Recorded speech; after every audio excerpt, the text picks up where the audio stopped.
All right, y'all. In the city of Jackson, Mississippi, they've been thrown into a national headline as a water treatment plant failed this week, leaving 150,000 residents without drinkable water. City officials say that they have no idea on a possible date when the water will be back up and running, and it comes, after days of excessive rain and flooding caused by this catastrophic failure at the town's water treatment plant.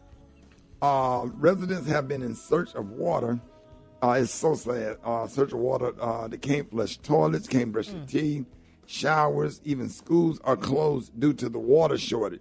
So joining us live from our Jackson radio affiliate is Tambra Shiri, who hosts the middays on WRBJ 97.7 station. We've been on for years, the beat of the capital. Good morning. Hey, Tambra, good morning. Good morning, Ricky. Good morning, everyone. How are you? We good this morning. Thank you so much for joining us. Tell us firsthand what you have seen and, the extreme measures people are taking to get their hands on a case of water. Yes. Well, thank you guys so much for you guys, first and foremost, for you guys' concern and support. Unfortunately, Ricky, we have been in similar situations before. I do have to say that citizens and business owners right here in the city of Jackson, we do a great job coming together and trying to provide water for each other right here in the community at places all over the city. However, when you have so many people without water, you do have long lines. Like, people are standing in lines an hour and a half. Like, we saw a woman in her 80s the other day pretty much standing in line for over an hour. And I hate to see that for our elderly citizens. Yeah. Now, I can say that our station, our program director, myself, our personalities, we have been helping deliver water to those who call us and they cannot actually get to pickup locations. Like, we went to deliver, we go to your home. Yesterday, we had someone call that had 3 disabled elderly people in one home. They cannot get out to get water themselves. So it's important that we get water to them. And if we can't get it, we're working with the city. We're working with the city council to get it delivered to them. But we are seeing very long lines, and people do run out of water. But there is plenty of water available in the city. But at some locations, you do run out because you have so many people trying to get water. Yeah, well, you know what? Since there is a large portion of the city without water, and you said there are locations where people can go, like, if those lines are too long, like for the elderly or for other people that just can't wait that long, maybe other sickly people, are there other, like, maybe special secret locations, or can they call somebody, like you said, to just deliver them water? Do they have numbers? Yes. Okay. For one, we have been telling people they can contact us. If you do have people that cannot actually get out and they can't get to places, all you have to do is just give us your address. The city actually has the number that you can call, 601-960-1875. You can leave a message with your name, your address, and your telephone number. They will help you get water as well. So that is important information for our elderly. Hit that number people. One more time. Yes, I was just going to say that. What's the number again? 601-960-1875.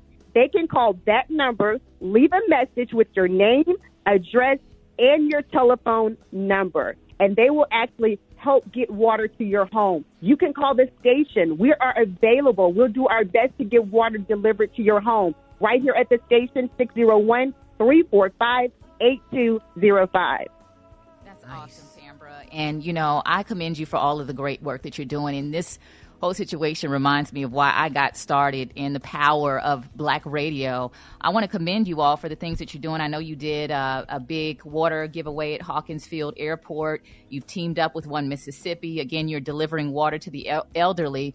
And it's really great to see these efforts, but it kind of feels like a Band-Aid on a situation that has been going on for a long time. Now, have officials said why it's taken them so long to do the necessary repairs? Because this didn't happen overnight. Well, I can honestly say the city and city council, they're doing a great job. They're trying to do the best they can with what they have. And right now, I think in the past, it's been a lot of economic funding that's been a problem. Now we have state and local government working together. And in my opinion, that was not the case before.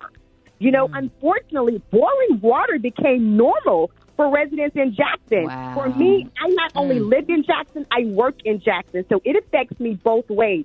I'm frustrated. I've been frustrated just like citizens or residents are frustrated when you actually live in Jackson, you work in Jackson. But I do believe, this problem has been going on for years. Our current administration actually came into this problem. But at this point, it's about a permanent solution. And like you said, not just a Band-Aid.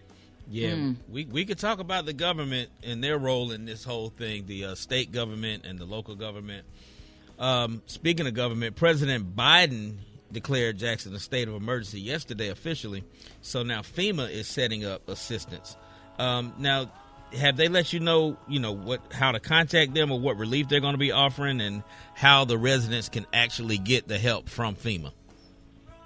Now, we did talk to a director with FEMA on yesterday on air. They are now on the ground, and he said they are working. Like, he did give out some information where residents can actually go on the FEMA website, but they are on the ground working. And they did not give us, like, a set timeline of everything. But they are here, and they are working. And that's important, and we can see that. Like, we literally saw a National Guard plane yesterday. Like, we can see the work is being done. We can see work at the water plant is being done. Like, the citizens, administrators, everyone is doing a great job of coming together. And that's what I love about this city. When things happen, we come together and we make things happen for each other. Awesome. I love it. Tamara, real fast, I got a little bit more good news to add to the relief of the situation, man. I don't know if you're familiar with Positivity Water. It's a black-owned bottle company based out of Atlanta. And I had a conversation with brother David Walker. He's the CEO of the company. And I'm happy to share that Positivity Water just sent 35 pallets of water to Jackson, Mississippi, 50,000 bottles total to the AIDS Healthcare Foundation. The number to call to get some of that water is 601-368-3440. 601-368-3440. They're in the process of putting the processes together to distribute that water into the Jackson community. So big up to David Walker and the Positivity Water family for doing that. Yeah, and I also want to add, I was on with your general manager yesterday. We was back and forth with Chandra Bell and your GM yesterday, trying to come up with a plan how to help people get water to Jackson, Mississippi. So we kind of just been dealing with a lot yesterday, but that was one of the things that I was just really, really disturbed about. Just sitting back, watching people suffering and having this platform and doing nothing was not a thing for me. But I just want to thank you so much for joining us this morning, and we're gonna continue to talk about this until there's a resolution, in this situation, and we're gonna work hard to get water over to Jackson, Mississippi. So if our listeners in the area need help, or anybody wants more information on what's going on with this water crisis in Jackson, what is the best way? Give it to them again. What is the best way to do that?